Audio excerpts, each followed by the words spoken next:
Kitab 1 Samuel. Samuel yang muda itu menjadi pelayan Tuhan di bawah pengawasan Eli. Pada masa itu firman Tuhan jarang, penglihatan pun tidak sering. Pada suatu hari Eli yang matanya mulai kabur dan tidak dapat melihat dengan baik, sedang berbaring di tempat tidurnya. Lampu rumah Allah belum lagi padam. Samuel telah tidur di dalam bait suci Tuhan, tempat tabut Allah. Lalu Tuhan memanggil, "Samuel, Samuel." Dan ia menjawab, "Ya, Bapa." Lalu berlarilah ia kepada Eli, serta katanya, "Ya, Bapa. Bukankah Bapa memanggil aku?" Tetapi Eli berkata, "Aku tidak memanggil. Tidurlah kembali." Lalu pergilah ia tidur. Dan Tuhan memanggil Samuel sekali lagi. Samuel pun bangunlah, lalu pergi mendapatkan Eli serta berkata, "Iya, Bapa. Bukankah Bapa memanggil aku?" Tetapi Eli berkata, "Aku tidak memanggil, anakku. Tidurlah kembali." Samuel belum mengenal Tuhan. Firman Tuhan belum pernah dinyatakan kepadanya. Dan Tuhan memanggil Samuel sekali lagi untuk ketiga kalinya. Ia pun bangunlah, lalu pergi mendapatkan Eli serta katanya, "Ya, Bapa. Bukankah Bapa memanggil aku?" Lalu mengertilah Eli bahwa Tuhanlah yang memanggil anak itu. Sebab itu berkatalah Eli kepada Samuel, "Pergilah tidur, dan apabila ia memanggil engkau, katakanlah, berbicaralah Tuhan, sebab hamba-Mu ini mendengar." Maka pergilah Samuel dan tidurlah ia di tempat tidurnya. Lalu datanglah Tuhan, berdiri di sana dan memanggil seperti yang sudah-sudah, "Samuel, Samuel." Dan Samuel menjawab, "Berbicaralah, sebab hamba-Mu ini mendengar." Lalu berfirmanlah Tuhan kepada Samuel, "Ketahuilah, aku akan melakukan sesuatu di Israel, sehingga setiap orang yang mendengarnya akan bising kedua telinganya. Pada waktu itu, aku akan menepati kepada Eli segala yang telah kufirmankan tentang keluarganya dari mula sampai akhir.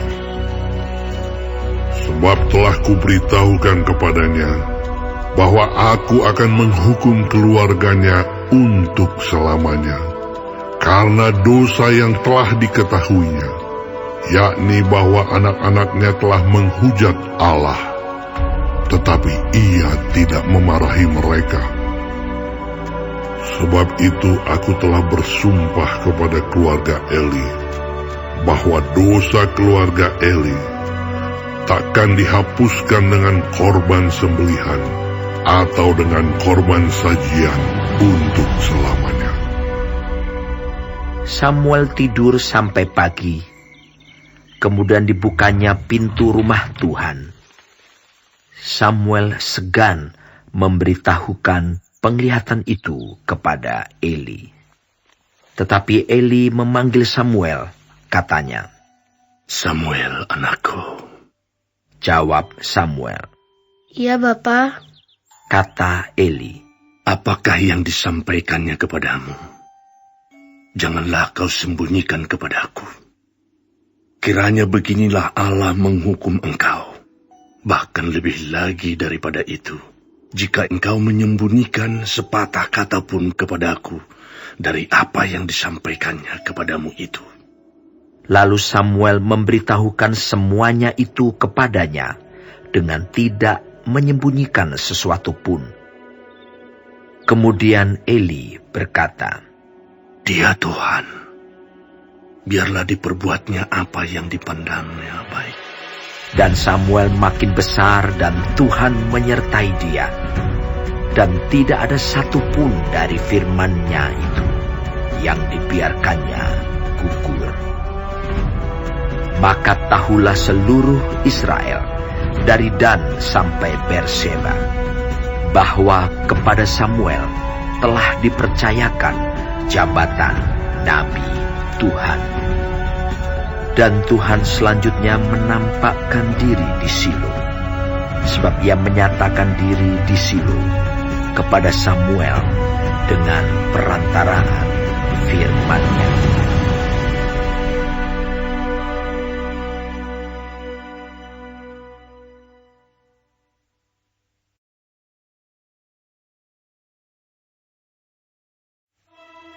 Dan perkataan Samuel sampai ke seluruh Israel. Orang Israel maju berperang melawan orang Filistin dan berkemah dekat Eben Heser, sedang orang Filistin berkemah di Afek. Orang Filistin mengatur barisannya berhadapan dengan orang Israel. Ketika pertempuran menghebat, terpukullah kalah orang Israel oleh orang Filistin, yang menewaskan kira-kira 4.000 orang di medan pertempuran itu. Ketika tentara itu kembali ke perkemahan, berkatalah para tua-tua Israel, "Mengapa Tuhan membuat kita terpukul kalah oleh orang Filistin pada hari ini? Marilah kita mengambil dari Silo tabut perjanjian Tuhan, supaya Ia datang ke tengah-tengah kita dan melepaskan kita dari tangan musuh kita." Kemudian bangsa itu menyuruh orang ke Silo, lalu mereka mengangkat dari sana tabut perjanjian Tuhan semesta alam, yang bersemayam di atas para kerub. Kedua anak Eli, Hofni dan Pinehas, ada di sana dekat tabut perjanjian Allah itu. Segera sesudah tabut perjanjian Tuhan sampai ke perkemahan, bersoraklah seluruh orang Israel dengan nyaring, sehingga bumi bergetar. Dan orang Filistin yang mendengar bunyi sorak itu berkata, "Apakah bunyi sorak yang nyaring di perkemahan orang Ibrani itu?" Ketika diketahui mereka bahwa tabut Tuhan telah sampai ke perkemahan itu, ketakutanlah orang Filistin, sebab kata mereka, "Allah mereka telah datang ke perkemahan itu." Dan mereka berkata, "Celakalah kita, sebab seperti itu belum pernah terjadi dahulu. Celakalah kita, siapakah yang menolong kita dari tangan Allah yang maha dahsyat ini? Inilah juga Allah yang telah menghajar orang Mesir dengan berbagai-bagai tulah di padang gurun." Kuatkanlah hatimu dan berlakulah seperti laki-laki, hai orang Filistin, supaya kamu jangan menjadi budak orang Ibrani itu, seperti mereka dahulu menjadi budakmu. Berlakulah seperti laki-laki dan berperanglah. Lalu berperanglah orang Filistin, sehingga orang Israel terpukul kalah. Mereka melarikan diri masing-masing ke kemahnya. Amatlah besar kekalahan itu. Dari pihak Israel, gugur 30.000 orang pasukan berjalan kaki. Lagi pula tabut Allah dirampas, dan kedua anak Eli, Hofni dan Pinehas, tewas. Seorang dari suku Benyamin lari dari barisan pertempuran, dan pada hari itu juga ia sampai ke Silo dengan pakaian terkoyak-koyak dan dengan tanah di kepalanya. Ketika ia sampai, Eli sedang duduk di kursi di tepi jalan menunggu-nunggu, sebab hatinya berdebar-debar karena tabut Allah itu. Ketika orang itu masuk ke kota dan menceritakan kabar itu, berteriaklah seluruh kota itu. Ketika Eli mendengar bunyi teriakan itu, bertanyalah ia, "Keributan apakah itu?" Lalu bersegeralah orang itu mendapatkan Eli dan memberitahukannya kepadanya. Eli sudah 98 tahun umurnya, dan matanya sudah bular, sehingga ia tidak dapat melihat lagi. Kata orang itu kepada Eli, Aku datang dari medan pertempuran. Baru hari ini aku melarikan diri dari medan pertempuran. Kata Eli, "Bagaimana keadaannya, anakku?" Jawab pembawa kabar itu, Orang Israel melarikan diri dari hadapan orang Filistin. Kekalahan yang besar telah diderita oleh rakyat. Lagi pula kedua anakmu, Hofni dan Pinias, telah tewas. Dan tabut Allah sudah dirampas. Ketika disebutnya tabut Allah itu, jatuhlah Eli, terlentang dari kursi di sebelah pintu gerbang. Batang lehernya patah dan ia mati, sebab telah tua dan gemuk orangnya. 40 tahun lamanya ia memerintah sebagai hakim atas orang Israel. Adapun menantunya perempuan, istri Pinehas, sudah hamil tua. Ketika didengarnya kabar itu, bahwa tabut Allah telah dirampas, dan mertuanya laki-laki serta suaminya telah mati, duduklah ia berlutut, lalu bersalin, sebab ia kedatangan sakit beranak. Ketika ia hampir mati, berkatalah perempuan-perempuan yang berdiri di dekatnya, "Janganlah takut, sebab engkau telah melahirkan seorang anak laki-laki." Tetapi ia tidak menjawab dan tidak memperhatikannya. Ia menamai anak itu Ikabod, katanya, "Telah lenyap kemuliaan dari Israel." Karena tabut Allah sudah dirampas, dan karena mertuanya dan suaminya. Katanya, "Telah lenyap kemuliaan dari Israel, sebab tabut Allah telah dirampas."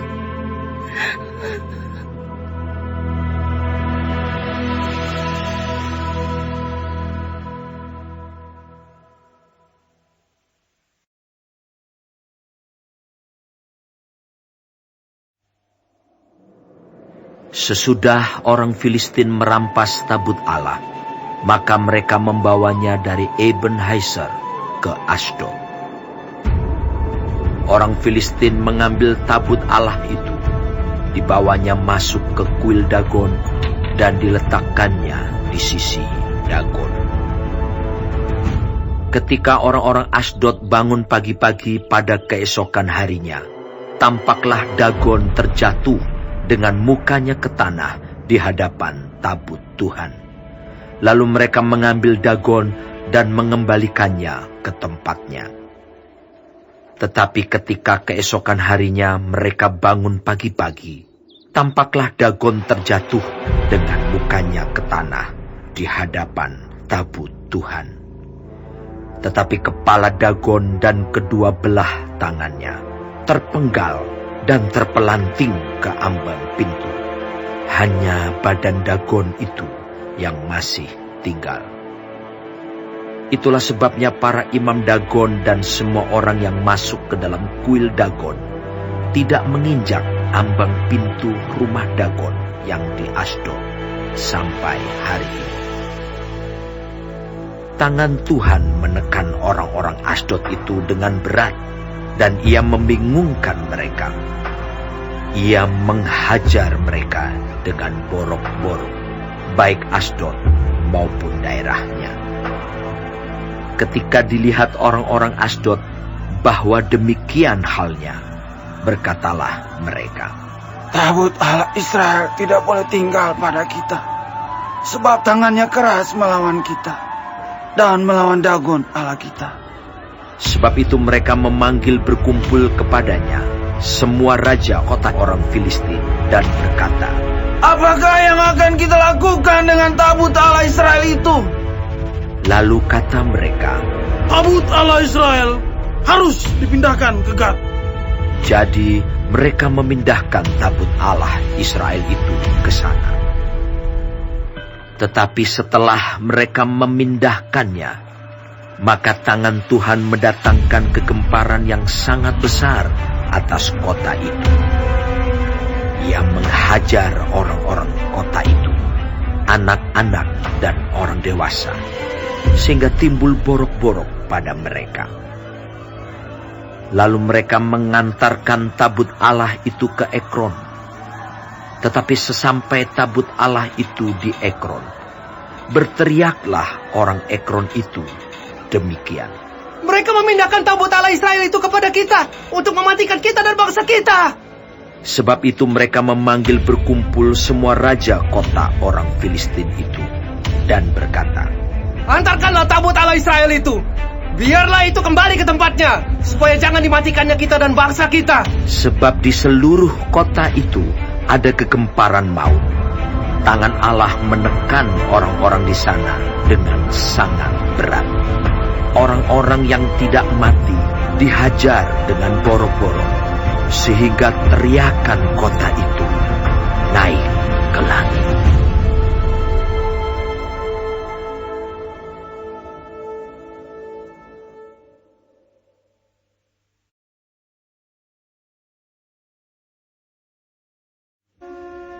Setelah 7 bulan lamanya, tabut Tuhan itu ada di daerah orang Filistin. Maka orang Filistin itu memanggil para imam dan para petenung, lalu berkata kepada mereka, Apakah yang harus kami lakukan dengan tabut Tuhan itu? Beritahukanlah kepada kami, bagaimana kami harus mengantarkannya kembali ke tempatnya. Lalu kata mereka, Apabila kamu mengantarkan tabut Allah Israel itu, maka janganlah kamu mengantarkannya dengan tangan hampa, melainkan haruslah kamu membayar tebusan salah kepadanya. Maka kamu akan menjadi sembuh, dan kamu akan mengetahui mengapa tangannya tidak undur daripadamu. Sesudah itu bertanyalah mereka, Apakah tebusan salah yang harus kami bayar kepadanya? Jawab mereka, Menurut jumlah raja-raja kota orang Filistin, 5 borok emas dan 5 tikus emas. Sebab tulah yang sama menimpa kamu sekalian dan raja-raja kotamu. Jadi, buatlah gambar borok-borokmu dan gambar tikus yang merusak tanahmu, dan sampaikanlah hormatmu kepada Allah Israel. Mungkin ia akan mengangkat daripadamu, daripada Allahmu, dan daripada tanahmu, tangannya yang menekan dengan berat. Mengapa kamu berkeras hati, sama seperti orang Mesir dan Firaun berkeras hati? Bukankah mereka membiarkan bangsa itu pergi ketika ia mempermain-mainkan mereka?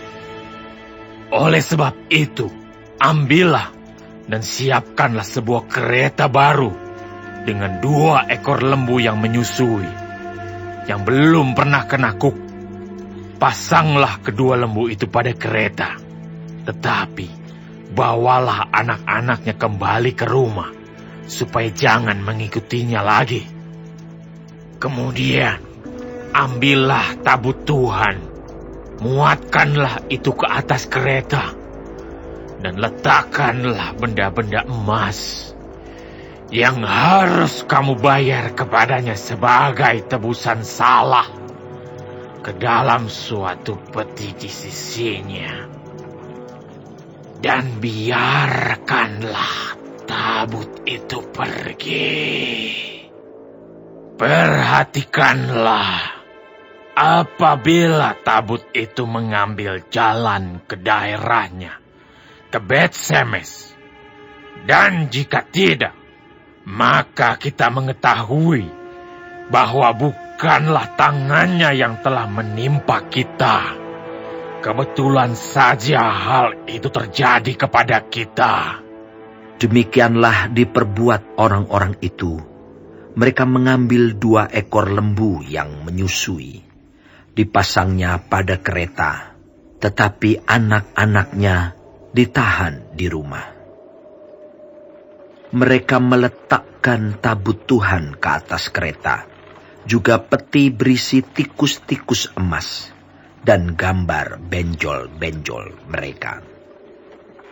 Lembu-lembu itu langsung mengikuti jalan yang ke Bet-Semes, melalui satu jalan raya, sambil menguak dengan tidak menyimpang ke kanan atau ke kiri, sedang raja-raja kota orang Filistin itu berjalan di belakangnya, sampai ke daerah Bet-Semes. Orang-orang Bet-Semes sedang menuai gandum di lembah. Ketika mereka mengangkat muka, maka tampaklah kepada mereka tabut itu.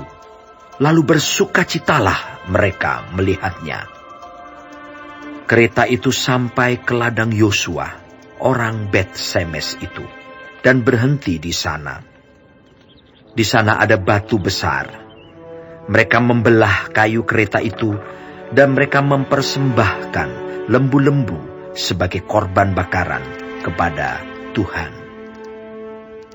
Orang-orang suku Lewi menurunkan tabut Tuhan dengan peti yang ada di sebelahnya, yang di dalamnya ada benda-benda emas itu, lalu menaruhnya di atas batu besar itu. Dan pada hari itu orang-orang Bet-Semes mempersembahkan korban bakaran dan korban sembelihan kepada Tuhan. Ketika kelima raja kota orang Filistin melihat hal itu, pulanglah mereka ke Ekron pada hari itu juga.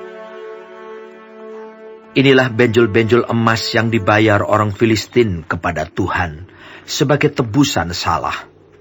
Dari Asdod 1, dari Gaza 1, dari Askelon 1, dari Gad 1, dari Ekron 1. Lagi tikus-tikus emas menurut jumlah segala kota orang Filistin kepunyaan kelima raja kota itu, baik kota-kota yang berkubu maupun dusun-dusun sekitarnya, dan batu besar yang di atasnya diletakkan mereka tabut Tuhan di ladang Yosua, orang Bet-Semes itu, adalah saksi sampai hari ini.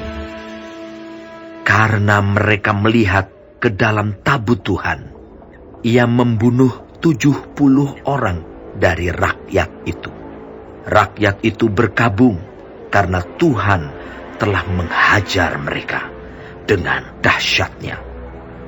Dan orang-orang Bet-Semes berkata, "Siapakah yang tahan berdiri di hadapan Tuhan, Allah yang kudus ini? Kepada siapakah ia akan berangkat meninggalkan kita?" Lalu mereka mengirim utusan kepada penduduk Kiryat Yearim dengan pesan, "Orang Filistin telah mengembalikan tabut Tuhan. Datanglah dan angkutlah itu kepadamu."